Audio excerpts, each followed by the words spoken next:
Today, the lab, the first one you see on the website is lab 3A, and it's called gas laws, right? Gas laws. And then there's also like 3B, which is the specific heat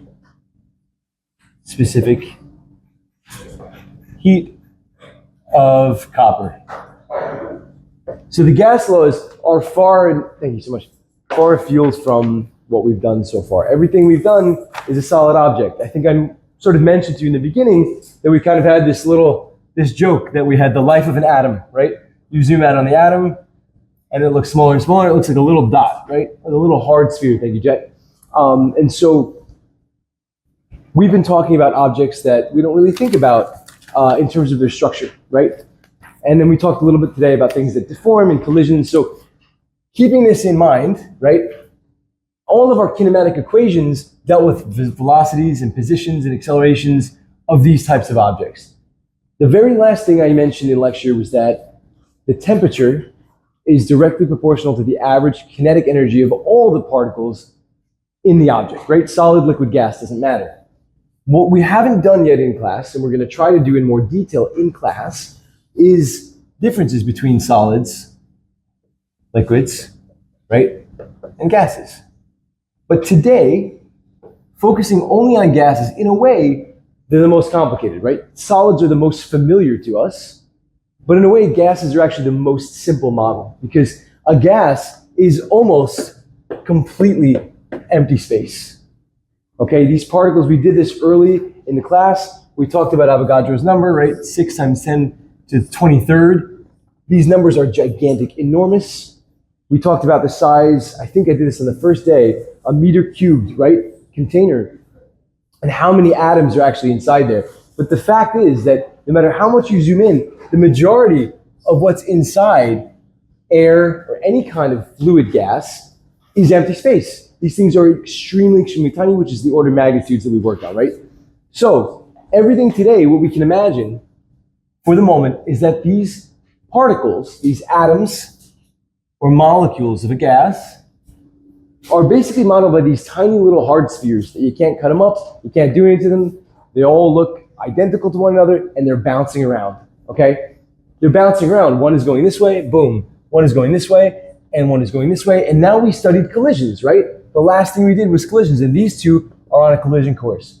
So they're gonna collide with each other, they're gonna continue to bounce around, and we talked about kinetic energy and the conservation of energy, right? So here, what's the potential energy that I'm thinking about when I have particles in a container? Let's say this is filled with air, right? This is my container of gas. What am I thinking about in terms of potential energy for all of those individual atoms? I'm really not, right?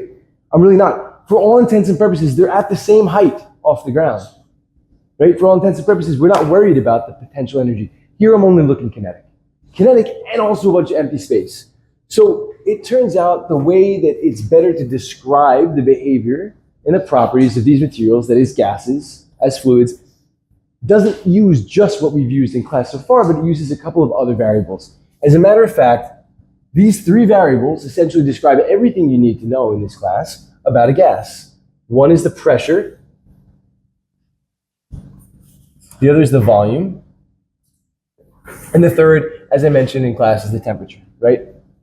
The pressure, the volume, and temperature. I also mentioned at the end of the class not to get confused because today we did momentum P, right? MV, and that's the small m and the small v and the small p. And today we're going to be working with a capital P, this is for pressure, and a capital V, and that's for volume. All right, so two different variables. Please don't get confused. There's a very similar conceptual tack that I want to take, but you'll have your formula sheets when you need them, okay? All right, so let me see which one I want to go to first. I think this is the most natural.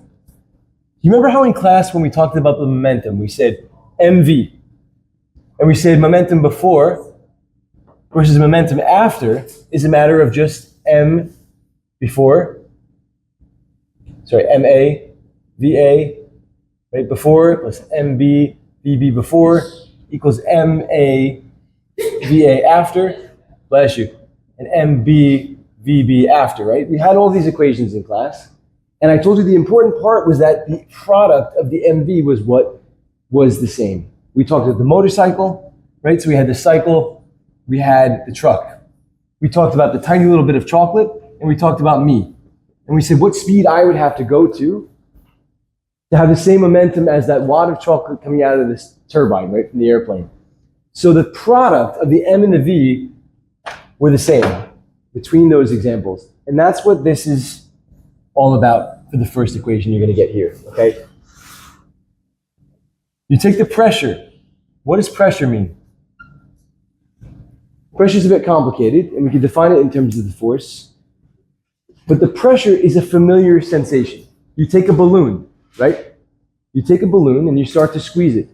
You can feel the resistance of the walls of the balloon in your hand, right? You can feel that it almost wants to expand back beyond you. Of course, it doesn't, right? It doesn't change its shape and size if you just touch it lightly. Also the same when we think about blood pressure inside an artery, right? You have the fluid going through and it's beating on the walls of the container, right? They're constraining the flow of the fluid, and as these particles are bouncing around, hitting each other and hitting the walls of the container, it's elastic in that same way, right? So we have an intuition already for what pressure is. Pressure is measured. We're jumping so far ahead of lecture that I apologize again in advance, right? Pressure is measured in a unit called pascals, usually, right, in this class. And this has to do with the newtons that we measured today, right? We measure newtons, and it's a newton per meter squared. We measure pressures like this because you think about tire pressure, 8 pounds per square inch. Pressure is essentially a force that's distributed over some area.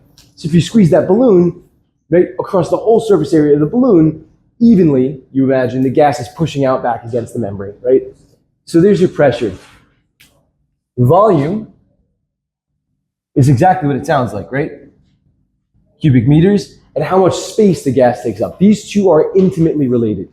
So the purpose of this lab is not really much of a lab, it's more of a lecture and sort of a demo, right? A hypothetical, is to say that the pressure and the volume, historically, people realized that these two were intimately related. A guy named Boyle, right, among others, basically took a bunch of data. At this pressure, the gas occupies this volume. At this pressure, the gas occupies that volume, right? So if you take your balloon and you do squeeze it, right? When you squeeze the balloon, what are you doing? You're compressing it. You notice that root of the word press, compress? You're compressing it, you're changing the volume. So I take my balloon, right? I'm gonna get rid of temperature for a minute. Take my balloon and I squeeze it on all 4 sides, and it gets a little bit smaller, right? I have a volume 1 and I have a volume 2. When I do this, this has a normal resting pressure, right? Pressure 1. What happens to the pressure when I'm squeezing it like this and it's getting smaller? Pressure 2 is greater than pressure 1, right? Seems super obvious, right? What happens if I said that my tire had too much pressure? What does the tire want to do when there's too much pressure, right? It wants to expand. That's how you get the rupture, right? So in this case, it was greater. It could also be less if we allow that the balloon would expand, right? Volume 2. The relationship between the pressure and the volume, assuming that nothing else changes. Assuming in particular that the temperature stays exactly the same, you're in the same room under the experimental conditions exactly the same, the pressure times the volume is a product which remains constant. Okay? And this is why I prefaced it with everything we did in class today. How fast would a motorcycle have to go to have the same momentum as a truck, and so forth, right? For those two numbers to remain constant. But this allows us to do calculations, right? Need an eraser. Because if you're looking at balloon with volume 1, right, and smaller compressed version of balloon with volume 2, this has associated with it pressure 1, and this has with it pressure 2. This is exactly what we did in momentum, right? This is a before, and this is an after. So the product of P1 times V1 equals the product of P2 times V2. Does this make sense?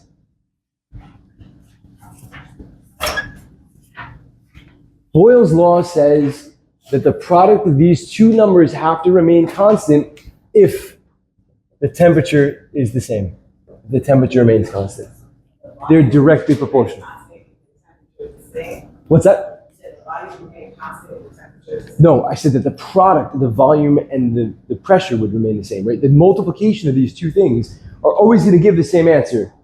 That means if one goes up, the other goes down, right? So in other words, if my pressure was initially like this amount on a graph, right? And my volume was like this, if I increase the pressure like this, what happens to my volume? It goes down, right? This is my pressure, this is my volume, right? Pressure and volume. If I double the volume, Okay, the volume goes down. P1, V1, P2, V2, right? If I double my pressure, this thing is a number. I'm going to make one up. Let's say it comes out to 100, right? It comes out to 100. If I double my pressure, right? That means my pressure now is twice of P1. What do I have to multiply to get back to the same number again? 1/2 of the volume, right? So they're inversely proportional. One goes up, the other goes down. There's a beautiful graph that they draw, the curve, right, that explains this mathematically. But this is the principle. If I compress something, directly, if I do it like 3 times as small, right, it's 1/3 of the size it was before, the pressure would literally have to triple. Remember how we did the radiation, the x-rays in class? And we said it's not like that, right? It's squared. If I go 4 times as far away, I only have 1/16 the radiation, right? This is not so. Pressure and volume occupy a different relationship. With pressure and volume, it's literally 1-to-1. If I have 5 times the pressure, the balloon wants to expand, 5 times the pressure, it wants to compress to 5 times as small, right? And if I let off on the pressure, only 1/10 of the pressure what it was, the balloon will naturally swell, it'll reach back out 10 times as big, right? This is pressure and this is volume. And I said that it's pressure, volume, and also temperature, right? So those two are related like that. Temperature, not so much.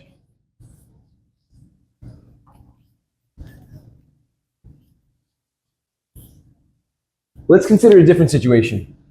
Let's just say that the volume remains constant now. In other words, it's fixed. It's fixed. What's a situation like this? Well, we could take our balloon if we wanted. That'd be a tough example. It's hard to keep a balloon in the same shape as you heat it up, right? But I want a relationship now between the pressure and the temperature. Do you think that as the temperature goes up, the pressure goes up or goes down? Who says up? Up, right? If the temperature goes up, what do you think happens to the pressure? It goes up, right? If I let the temperature cool down in my tire, what happens to my tire pressure? It goes down. Do you see how this is different? Here, when one goes up, the other goes down to compensate, right? If one goes up, the other must go down. It's just like momentum when we did P equals mv, right? To have the same momentum, for this to be constant, one goes up, the other goes down. One goes down, the other goes up. It's the same exact thing. But for pressure and temperature, it's not quite the same, right? So think about, for example, a pot of pasta, right? You're boiling a pot of pasta or a pot of rice, and you've got this air pocket in the top, right? And as the steam is building up in there and you're changing the temperature, pressure goes higher and higher and the lid wants to wobble and wobble and come off, right? In that case, we've constrained the volume. We've kept it in the same space. We fixed it. We've locked it in so the volume can't change. When the volume is fixed, the only two things that can vary now are the pressure and the temperature. The relationship here, pressure over temperature, is what remains constant. And this is the type of relationship that we see. So if I had 3 times the pressure, literally I'd need 3 times the temperature, right? And so forth. Same thing with the inverse. So pressure 1 over temperature 1, pressure 2 over temperature 2. Does that make sense? But these two are crucially different. Now, we're not going to do anything with these laws today. This is just a preview so that we're going to be able to use them in class later. There is a demo somewhere. Eric said we can do it. This is Gay-Lussac's law. So just another scientist, right? Someone else who discovered this. They took a bunch of measurements and they named it after this guy, right? What is crucial is that you understand that this is the type of relationship we have here, a direct proportion, and this is an indirect or an inverse proportion, right? What are the last pair of variables that I haven't touched yet? Now it's temperature and volume, right?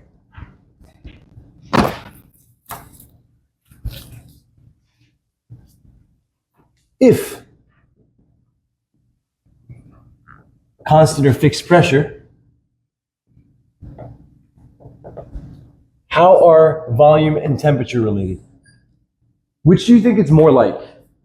This one, where there's an inverse relationship, that is, volume goes up, temperature should also go up? Or is it like, oh, sorry, this one. Or is it like this one, when one goes up, the other goes down? Let's come up with an example. Constant or fixed pressure. We can keep our tire, right? We can keep our tire. I work every year for the Macy's Thanksgiving Day Parade. And we have the balloons, right? We have these balloons on these giant lines. And we have to think about this every time we do the prep. Overnight, what happens to temperature tends to happen in November? Goes down, right? And so we have to think about this very carefully because we inflate the balloons to a certain size so they don't look crinkly and they look good on camera, but also not so much that they're going to burst, right? Build up too much pressure. So at a constant pressure, if we wanted to keep that pressure the same and not strain the seams that make up the balloon, we don't want to rupture, we don't want to break, right?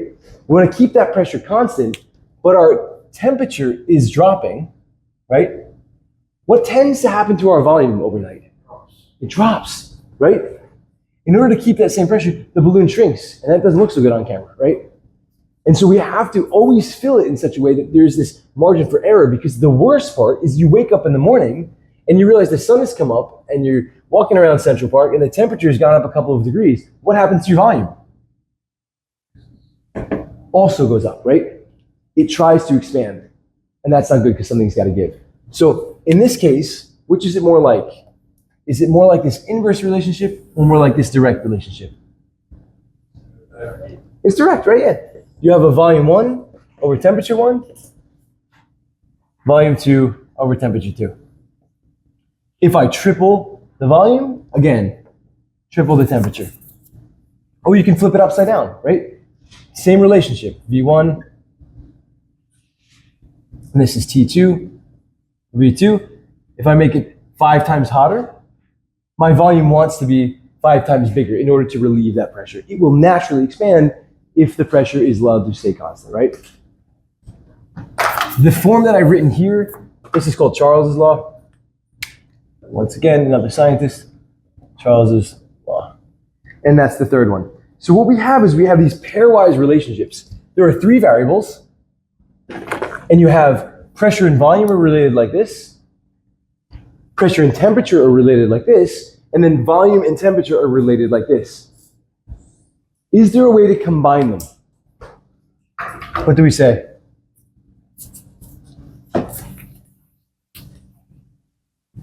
Remember I was talking about relieving the pressure, right? Is there a relationship between P, V, and T that stays constant? Absolutely. Just combine the equations and substitute in, right? The product of the pressure and volume have to always be constant, right? And so does the ratio between the volume and the temperature.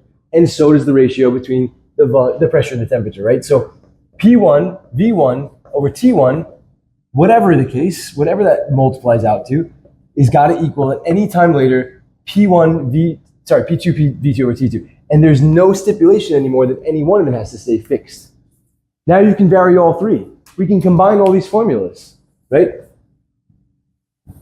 So let's think about the Macy's balloon again for a second. If I have my original P1 and then my P2 is going to depend on what happens with my temperature and my volume, right? My temperature, say, goes up in the morning, and now it's never going to be this big, right? But say 2 times temperature 2, right? Something has to give. Either the volume has to increase by 2, or if it can't do that, what happens to the internal pressure inside the balloon? Doubles, right? So this is what's known as, and we'll get into much more detail in class, right? The ideal gas law. And so again, I apologize for giving it to you backwards, sort of giving you the answers before you give you the theory, right? But here we are. This is called the ideal gas law, and it relates all 3 of them. So if I told you, for instance, that I doubled the pressure,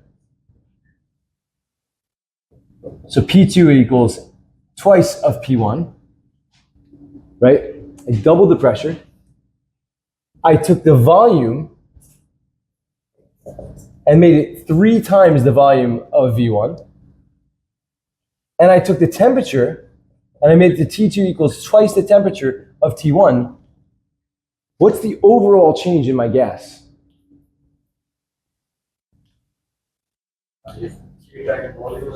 The only thing that happened is the volume increased 3 times, right?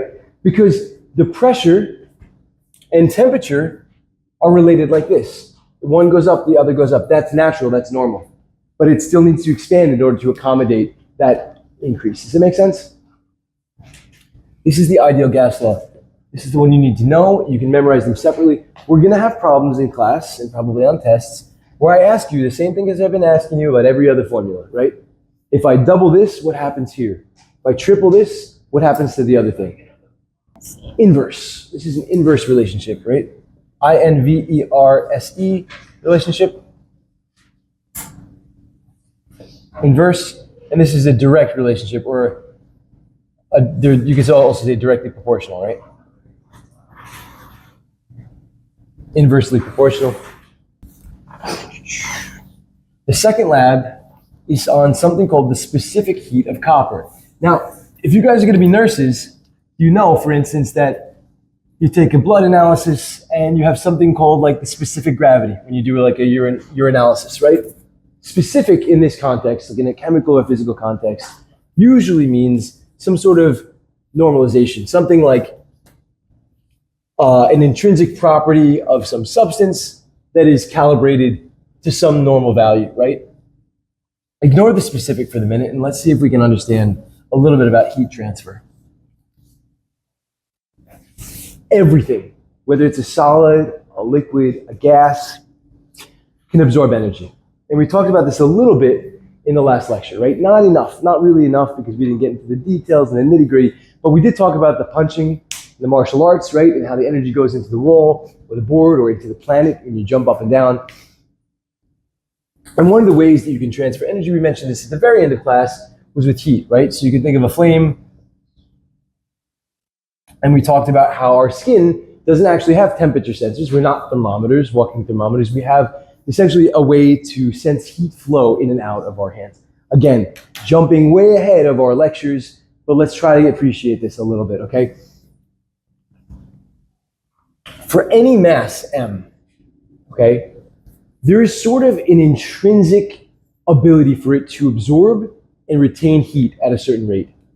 What do I mean by that? Did you ever cook in a cast iron pan? Anyone cook at home? Yeah.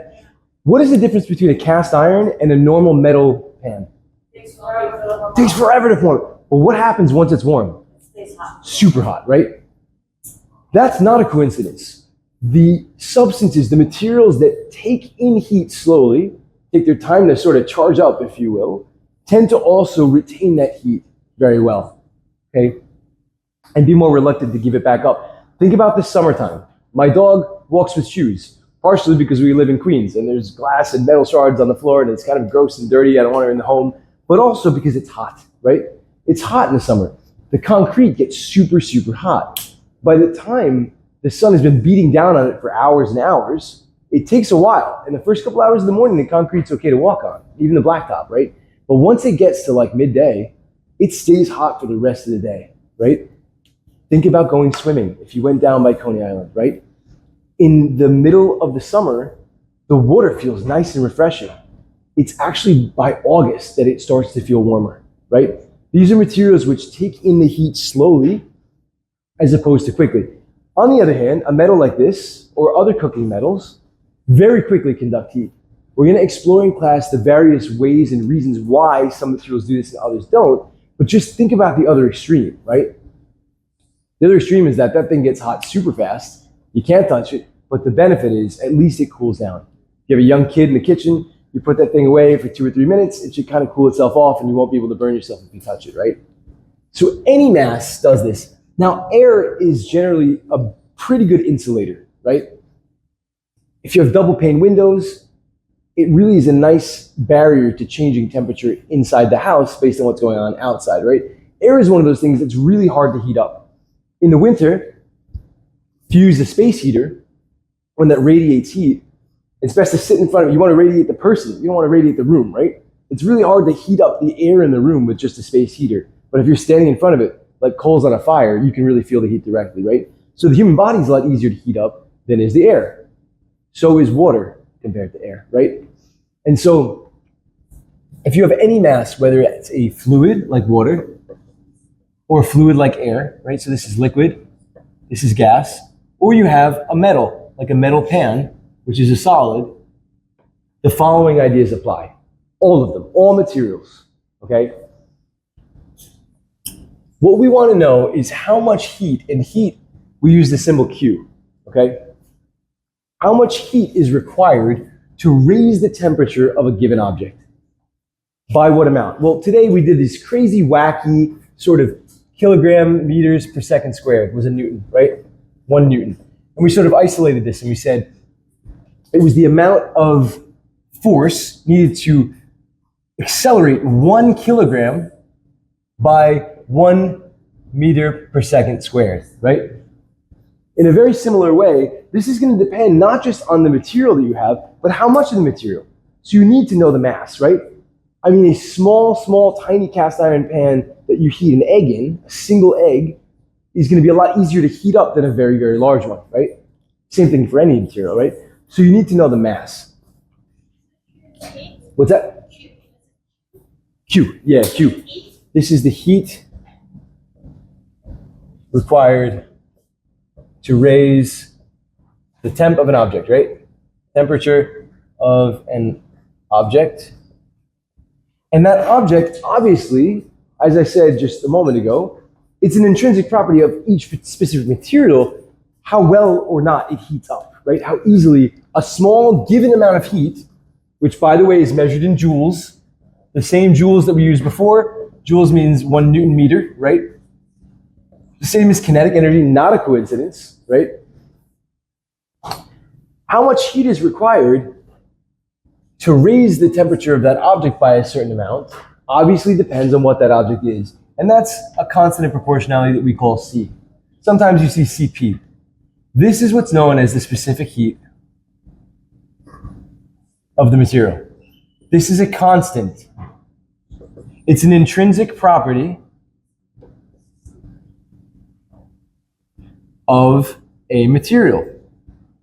Again, different for aluminum than it is for iron. Different for water than it is for pure air, right? Pure nitrogen, pure oxygen, whatever it may be. So obviously it's going to be proportional to the strength of this constant, right? But heat here. If I wanted to heat up twice the amount of a given substance, it should take twice the heat, should it not? So it's directly proportional to M, yeah? The reason why I mentioned this earlier, I said specific heat, right? Specific heat or specific gravity, right? In a urinalysis context, is because essentially this is per unit mass. The same way that I said earlier today, accelerating 1 kilogram at a rate of 1 meters per second squared versus 5 kilograms at the same 1 meter per second squared would take 5 times the force, right? And that's what this is telling you, right? It depends on the mass, how much of the object of that material you're heating up. What is the only most obvious other thing that this could depend on? I want to heat up my water by a little bit. Is it enough to heat it up by 1 degree? Or do I need to get to boiling? It's like 40 degrees from room temperature, right? So it depends on the temperature. So normally we write delta, right? The change in temperature. Because like we sort of saw with the momentum today and the kinetic energy, if we push an object from scratch, we do work on it, we increase the velocity and therefore add kinetic energy into this object's repertoire, right? In a similar way, that a car that's already moving puts gas in. It could be moving already at some velocity. And if you put work on the car and you move it to a higher velocity, it's the change that matters, right? It's the same thing in the temperature, right? If I'm boiling water and it's starting at near freezing, it's going to take a lot more heat than if I boil water and it starts near, room temperature, right? Or even hotter. So this formula is essentially everything you need to know to be able to do today's lab.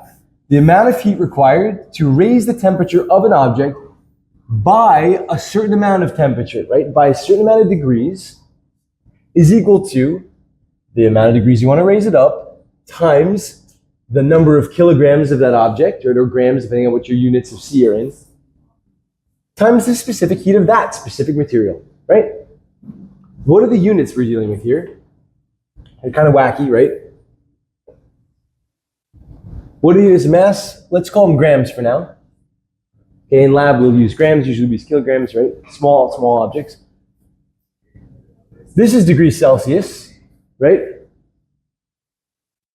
So what are the units here if joules is on the left side? Joules is a Newton meter, which is a kilogram meter per second squared. Meter squared, so kilogram meter squared per second squared. And that has to equal, actually for the moment, let's leave it as kilograms, right? Kilograms times something times degrees Celsius, right? So these specific heats are going to come in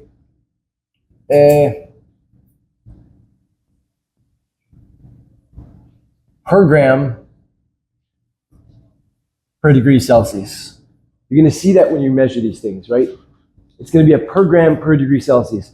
And that is because you multiply by the number of grams you have and the number of degrees to get the total amount, right? Let me see if I can set you up. Does someone have a nearby? We have the equation. All right, so let me tell you something else real quick, right? There's the specific heat of water, yeah? What's that? Today we're going to deal with two things.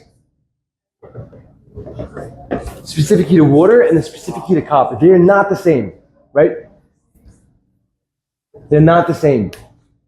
The specific heat of water, easier or harder to heat water than copper?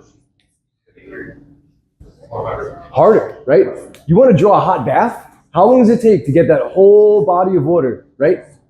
But copper's a metal, right? So it should be a lot easier to heat the copper than it is the metal. The